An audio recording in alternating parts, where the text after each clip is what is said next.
Hello friends, ಇವತ್ತೊಂದು ಮೂಲಂಗಿ ಪಚಡಿ ಮಾಡೋಣ ಬನ್ನಿ. ಹೇಗೆ ಅಂತಂದರೆ ಒಂದು ಕಪ್ ಆಗೋಷ್ಟು ಕಡಲೆ ಬೀಜನ ಹುರಿದು ಅದನ್ನು ಸಿಪ್ಪೆಯನ್ನು ತೆಕ್ಕೊಂಡಿದ್ದೀನಿ. ಮತ್ತು 1 ಕಪ್ ಆಗೋಷ್ಟು ಕೊಬ್ಬರಿಯನ್ನು ಹಾಕ್ಕೊಳ್ತಾ ಇದ್ದೀನಿ. ಮತ್ತು ಸ್ವಲ್ಪ ರುಚಿಗೆ ತಕ್ಕಷ್ಟು ಉಪ್ಪನ್ನು ಸಹ ಆ್ಯಡ್ ಮಾಡ್ಕೊಳ್ಳಿ.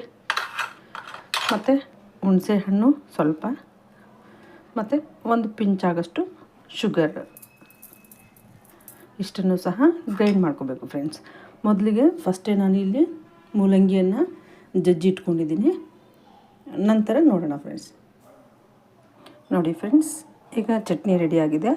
ಈಗ ನಾವು ಏನು ರುಬ್ಬಿದ್ದೀವಿ, ನಾನು ಇದಕ್ಕೆ ಒಣಗಿದ ಮೆಣಸಿನ್ಕಾಯಿ ಹಾಕ್ಕೊಂಡಿದ್ದೀನಿ ಫ್ರೆಂಡ್ಸ್. ಯಾಕೆಂತಂದರೆ ಕೆಲವರಿಗೆ ಹಸಿಮೆಣ್ಸಿನ್ಕಾಯಿ ಹಾಕೋದ್ರಿಂದ ಎದೆನಲ್ಲಿ ಉರಿ ಬರಬಹುದು ಅಥವಾ ಹೊಟ್ಟೆನಲ್ಲಿ ಉರಿ ಬರಬಹುದು. ಹಾಗಾಗಿ ನಾನು ಇಲ್ಲಿ ಒಣಗಿದ ಮೆಣಸಿನ್ಕಾಯನ್ನು ಹಾಕ್ಕೊಂಡಿದ್ದೀನಿ. ಮತ್ತು ಲಾಸ್ಟಿಗೆ ಸ್ವಲ್ಪ ಕೊತ್ತಂಬರಿ ಸೊಪ್ಪನ್ನು ಹಾಕ್ಕೊಂಡಿದ್ದೀನಿ. ಇವಾಗ ಇದಕ್ಕೆ ನಾವು ಏನು ಜಜ್ಜಿಟ್ಕೊಂಡಿದ್ದೀವಿ ಮೂಲಂಗಿಯನ್ನು, ಅದಕ್ಕೆ 2 ಸ್ಪೂನ್ ಆಗೋಷ್ಟು ಈ ಚಟ್ನಿಯನ್ನು ಮಿಕ್ಸ್ ಮಾಡ್ಕೊಳ್ಬೇಕು. ಮತ್ತು ಸ್ವಲ್ಪ ಟರ್ಮರಿಕ್ ಪೌಡರು, ಮತ್ತು ರುಚಿಗೆ ತಕ್ಕಷ್ಟು ಉಪ್ಪನ್ನು ಆ್ಯಡ್ ಮಾಡ್ಕೊಳ್ಳಿ. ಇಷ್ಟೇ ಫ್ರೆಂಡ್ಸ್, ತುಂಬ ಚೆನ್ನಾಗಿರುವಂಥ ಒಂದು ಮೂಲಂಗಿ ಬಜ್ಜಿ ರೆಡಿ ಆಗುತ್ತೆ.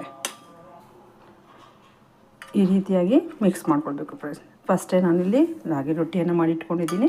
ಹಾಗಾಗಿ ರಾಗಿ ರೊಟ್ಟಿ ಜೊತೆಗೆ ಈ ಒಂದು ಮೂಲಂಗಿದು ಪಲ್ಯ ಅಥವಾ ಮೂಲಂಗಿದು ಬಜ್ಜಿ ತುಂಬ ಚೆನ್ನಾಗಿರುತ್ತೆ.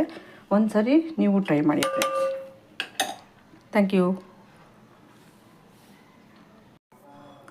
ಹೆಲೋ ಫ್ರೆಂಡ್ಸ್, ಇವತ್ತೊಂದು ಮೂಲಂಗಿ ಪಚಡಿ ಮಾಡೋಣ ಬನ್ನಿ. ಹೇಗೆ ಅಂತಂದರೆ ಒಂದು ಕಪ್ ಆಗೋಷ್ಟು ಕಡಲೆ ಬೀಜನ ಹುರಿದು ಅದನ್ನು ಸಿಪ್ಪೆಯನ್ನು ತೆಕ್ಕೊಂಡಿದ್ದೀನಿ.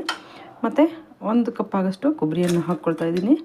ಮತ್ತು ಸ್ವಲ್ಪ ರುಚಿಗೆ ತಕ್ಕಷ್ಟು ಉಪ್ಪನ್ನು ಸಹ ಆ್ಯಡ್ ಮಾಡ್ಕೊಳ್ಳಿ. ಮತ್ತು ಹುಣಸೆ ಹಣ್ಣು ಸ್ವಲ್ಪ, ಮತ್ತು 1 ಪಿಂಚ್ ಆಗೋಷ್ಟು ಶುಗರ್, ಇಷ್ಟನ್ನು ಸಹ ಗ್ರೈಂಡ್ ಮಾಡ್ಕೋಬೇಕು ಫ್ರೆಂಡ್ಸ್. ಮೊದಲಿಗೆ ಫಸ್ಟೇ ನಾನು ಇಲ್ಲಿ ಮೂಲಂಗಿಯನ್ನು ಜಜ್ಜಿ ಇಟ್ಕೊಂಡಿದ್ದೀನಿ. ನಂತರ ನೋಡೋಣ ಫ್ರೆಂಡ್ಸ್. ನೋಡಿ ಫ್ರೆಂಡ್ಸ್, ಈಗ ಚಟ್ನಿ ರೆಡಿಯಾಗಿದೆ. ಈಗ ನಾವು ಏನು ರುಬ್ಬಿದ್ದೀವಿ, ನಾನು ಇದಕ್ಕೆ ಒಣಗಿದ ಮೆಣಸಿನ್ಕಾಯಿ ಹಾಕ್ಕೊಂಡಿದ್ದೀನಿ ಫ್ರೆಂಡ್ಸ್. ಯಾಕೆಂತಂದರೆ ಕೆಲವರಿಗೆ ಹಸಿಮೆಣ್ಸಿನ್ಕಾಯಿ ಹಾಕೋದ್ರಿಂದ ಎದೆನಲ್ಲಿ ಉರಿ ಬರಬಹುದು ಅಥವಾ ಹೊಟ್ಟೆನಲ್ಲಿ ಉರಿ ಬರಬಹುದು. ಹಾಗಾಗಿ ನಾನು ಇಲ್ಲಿ ಒಣಗಿದ ಮೆಣಸಿನ್ಕಾಯನ್ನು ಹಾಕ್ಕೊಂಡಿದ್ದೀನಿ. ಮತ್ತು ಲಾಸ್ಟಿಗೆ ಸ್ವಲ್ಪ ಕೊತ್ತಂಬರಿ ಸೊಪ್ಪನ್ನು ಹಾಕ್ಕೊಂಡಿದ್ದೀನಿ. ಇವಾಗ ಇದಕ್ಕೆ ನಾವು ಏನು ಜಜ್ಜಿಟ್ಕೊಂಡಿದ್ದೀವಿ ಮೂಲಂಗಿಯನ್ನು, ಅದಕ್ಕೆ 2 ಸ್ಪೂನ್ ಆಗೋಷ್ಟು ಈ ಚಟ್ನಿಯನ್ನು ಮಿಕ್ಸ್ ಮಾಡ್ಕೊಳ್ಬೇಕು.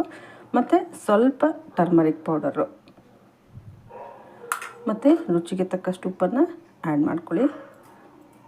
ಇಷ್ಟೇ ಫ್ರೆಂಡ್ಸ್, ತುಂಬ ಚೆನ್ನಾಗಿರುವಂಥ ಒಂದು ಮೂಲಂಗಿ ಬಜ್ಜಿ ರೆಡಿ ಆಗುತ್ತೆ.